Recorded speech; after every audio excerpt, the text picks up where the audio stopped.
si san man pha to hong le hin hi lấy tung mi te mona kem pu zo ama nong puak sa ken zo lung dam na tu pa ke tung hong tung ka te hi kanun na hong gom kya Giêsu ca này liền beli ama ke tang hong si zo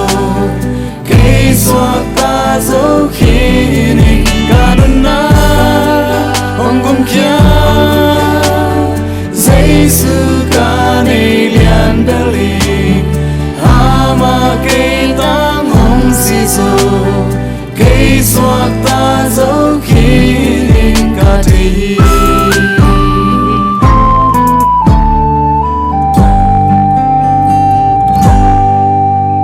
nay lấy tung mi te cùng khia đi cả tô dây suy vang lên van tung gam nu sia hi lấy tu mình ta phải nong tiếng nang le ke hong tan kia đi hong pai na happy na ke ading kiti ka te kanun na hong gom kya Giêsu ca này liền beli ama ke tang hong si zo ke soak ta zo khini kanun na hong gom kya Giêsu ca này liền beli ama ke tang hong si zo